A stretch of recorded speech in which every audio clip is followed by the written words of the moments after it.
Dear phone, I still remember when we first met. You were a sleek and shiny gadget, and we clicked instantly. It wasn't long before we became inseparable. You accompanied me on walks, vacations, with my family, and even in the bathroom. Now you're the last thing I see before I sleep and right after I wake up. You're incredible for connecting me to the world, but recently our bond has become toxic. I find myself endlessly scrolling through you, escaping boredom and my anxiety through you, and I can't remember the last time I ate or worked without checking you. Despite the flood of bad news that makes me feel like the world is falling apart, I just can't seem to stop. I feel like I can't live without you, and that's exactly why I need to leave you.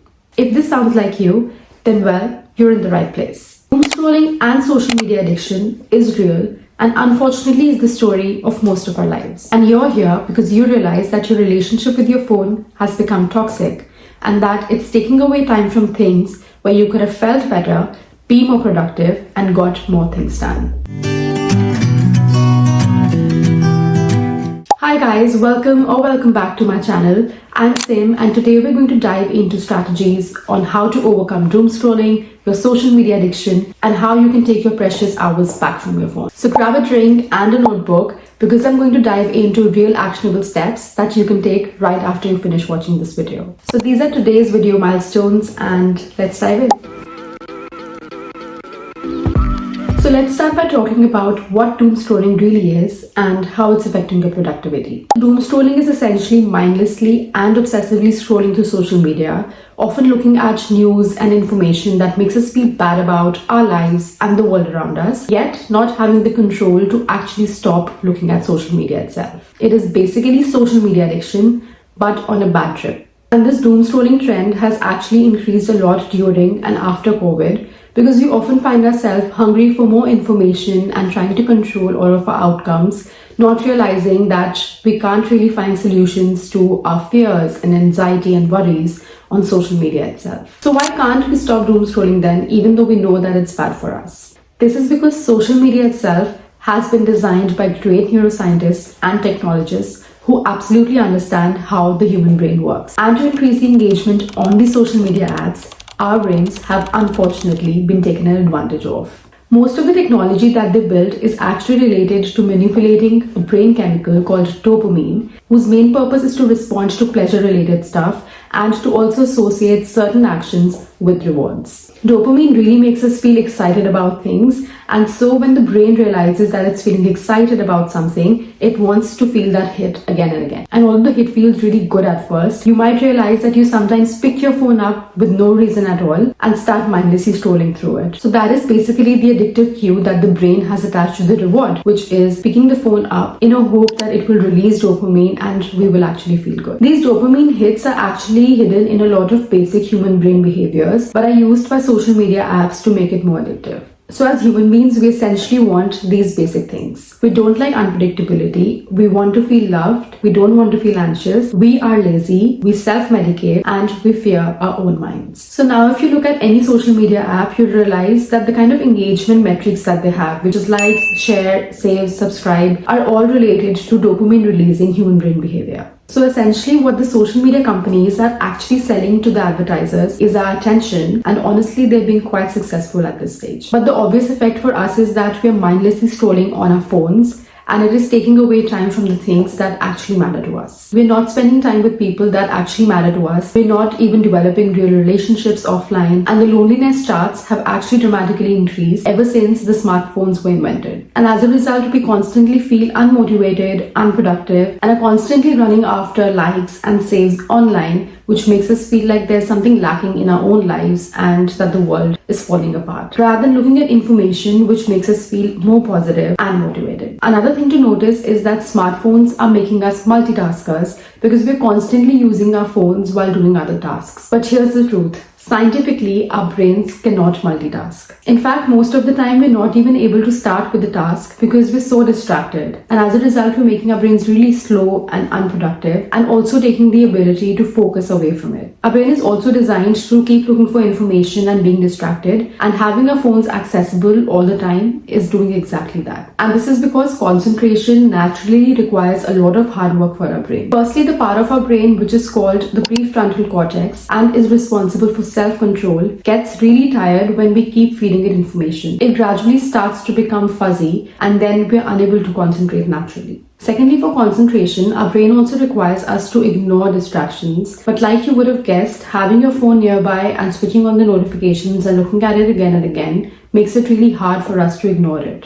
And therefore, we are unable to concentrate. And this in turn also messes up our working and short-term memory. Now again, our memory exists in a network of our brain called the schemas. These networks help us make more sense of the world by making connections. For example, if I tell you to look at a red light and an apple, the schemas will come into picture and make sense of the connection by saying something like both of them are red. And this is exactly how our brain exercises itself. The more nuanced our thinking is, the more stronger our brain is. But our schemas and our working memory do not have that much of capacity to hold too much information. But again, because our phones are so accessible, we keep feeding our brain with information, and gradually we see that we are unable to remember a lot of things. For example, sometimes you may open your fridge and don't even know why you did that, or don't remember the work that you had to complete within a day.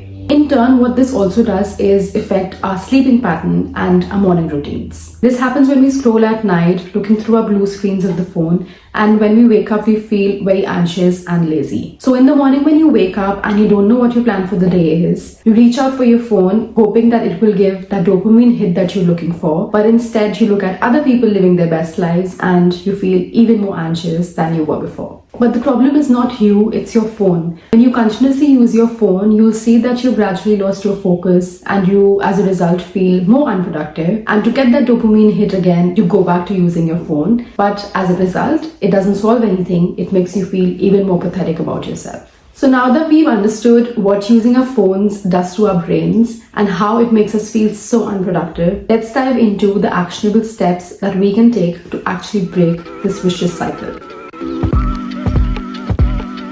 So the number one thing that you need to do to create a better relationship with your phone is to actually treat it like a human relationship. Of course, the phone does a lot of good things for you, but if you're unhappy with the relationship, ask yourself these questions. So number one question is to ask what is wrong and what would a good relationship or a better relationship with your phone look like. Number two is, what is it that you want to pay more attention to instead of your phone? For example, for me, it was more around spending time with people around me and the surroundings and also reading more books. So what is it that you want to pay more attention to? Now a tip here is to have a picture of whatever it is that you want to focus more on as a wallpaper or anywhere near you where you see it daily as a reminder of the aim that you're working towards. Now the third question is to actually ask yourself, what is it that you love about your phone? So again, this could be anything from that connects you to people or that you like clicking your photos from it or anything around those lines. Number four, and the most important question now, is to write down what is it that you don't like about your phone, and I really want you to get real with it. Here you can also write about things like when is it that you see yourself using your phone the most and how does it actually make you feel. Basically, what I want you to do is to create a log of the times that you use your phone, how it makes you feel,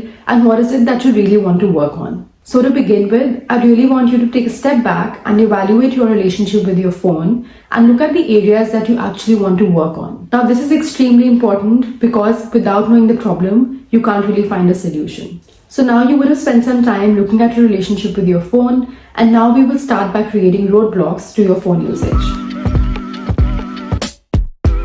So the next step is to tweak your space. So by tweaking your space, I mean two spaces. One is within your phone and the other is the space around you. Within your phone, the first thing I recommend is to have a wallpaper that talks about the aim that you're working towards. For example, if you want to spend more time in your surroundings, you can have a picture of that as your wallpaper, which may prevent you from picking up your phone uncontrollably. But in the beginning, you may still have an urge to pick up your phone uncontrollably, in which case I recommend having a wallpaper with www written on it. So www means what for, why now, and what else. So every time you pick up your phone, ask yourself, what are you picking your phone for? Why now instead of later? and what else could you be doing instead of using your phone. This is a simple exercise, but one that might give you a little bit of pause before you pick up your phone and start scrolling through it. Another thing that you could do within your phone is to organize the apps into folders which indicate what the apps actually stand for. You could also be creative about the names that you give. For example, some folders could be named useful apps and the others could be called brain hacking apps, so that it serves as a reminder of the apps that you don't want to use that much. And also within the brain hacking apps, you can also switch off the notifications of the apps that you don't want to get distracted from throughout the day. Now coming to the external environment, my number one tip would be to have an alarm clock instead of your phone's alarm. This is something that I've done for myself as well, and I've seen a huge shift in my phone usage. It also ties back to the habit building exercise that James Clear in his Atomic Habit talks about, where he says that distancing yourself from things to make them seem less attractive, and then as a result you're less likely to use your phones. Another thing that you could do is to change the place where you charge your phones. Of course, I know that this wouldn't stop you from getting up at midnight and using your phones, but what we're trying to do is to deliberately create a habit of not using our phones at night and the first thing in the morning. Now, because most of us also live with other people, it's really helpful to also involve them in your phone changing habits. For example, you could also decide of not using your phones during dinner or not using your phones after 7 p.m. as a rule for all of the people in your house. So as a result, it would not only be helpful for you to then reclaim your hours back from your phone, but you could also spend that time connecting with people into your life. So now that you would have these systems in place, it's now time to replace your phone addiction habit to the one that would make you more productive. And we do that by reclaiming our focus. Now, I previously talked about how using social media really affects our focus, attention span, and also affects our mood. So the first thing that I recommend is to do any kind of activity that makes you feel still. So I try to wake up early in the morning and not touch my phone and just sit still for a while with my own thoughts. I then try and do a small meditation and then just journal my thoughts down. So by doing this, I try to practice my attention span and staying still. And honestly, it is only through practice that you can actually regain your focus back. But if meditation is not something that you're into, you can practice any kind of activity that helps you stay still. You can also just sit on your bed in the morning for 5 minutes and not do anything. Another tip is to pick any activity, literally anything. It could be cooking, it could be cleaning your cupboard, and to do just that without your phone. This is also a great exercise that helps us practice our focus and to actually stay in the moment. So now that you would be practicing your pause, you also need to replace your phone habit with other healthier habits. My recommendation would be to choose any kind of outdoor activities. It could be exercising or hanging out with your friends or playing with your kids, taking a walk, or even a self-care activity that involves being relaxed and energized at the same time. To also know what you actually enjoy doing, you could also answer this question. If I had more time, I would, and fill in the blanks. And these answers can help you guide your activities. So now that you would have been doing these activities, you would have had a fair amount of practice of distancing yourself from your phone. And now we'll come to the last step of evaluating your experience and looking at your relationship with your phone again. Now again, ask yourself these questions. What was your experience like? What emotions did you feel? What was the hardest part of it? What did you love about it? What is it that you still have to work on?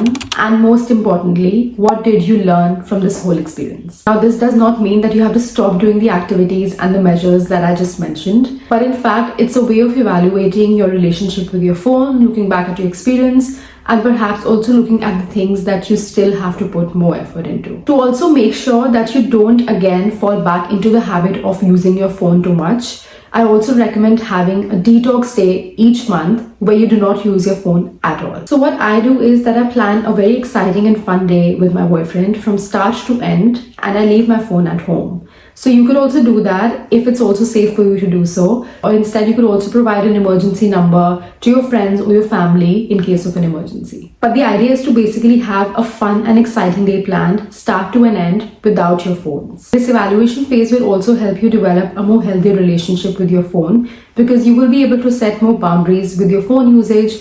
For example, you can also think about the times of the day where you don't want to use your phone at all, or where you keep your phone during your meals or your work to be more productive throughout the day. You will gradually develop a habit of not having the urge to check your phones at all times. This will definitely make you feel more productive, more focused, and you will not feel like you have wasted your day doing nothing. So now coming to the immediate step that you can take right after you've watched this video. And that is a 30-minute phone-free challenge. The first step is to choose a phone-free activity. This could be any activity you enjoy doing, which is non-digital. Step 2 is to set a timer. Now set a 30-minute timer and just enjoy doing the non-digital activity that you've chosen. Step 3 is to reflect and journal. Now just write 2 or 3 lines about how you felt during your non-digital activity and how did it impact your mood and focus. So this was your homework, but before you implement all these new measures and steps, please do remember that when trying something new, the goal should always be progress and not perfection. Now that brings us to the end of this video. I hope you enjoyed it, and if you did, please let me know in the comments below what you liked. If you also have any tips on how you managed your phone usage, please share it with us. I will be reading your comments and responding to it, and your feedback also helps me provide more value to you guys and improve my content. Also, don't forget to check the links in my description, including my Instagram, where I also post regularly. I'll be thinking of you, so please let me know how you go, and I'll see you in the next video.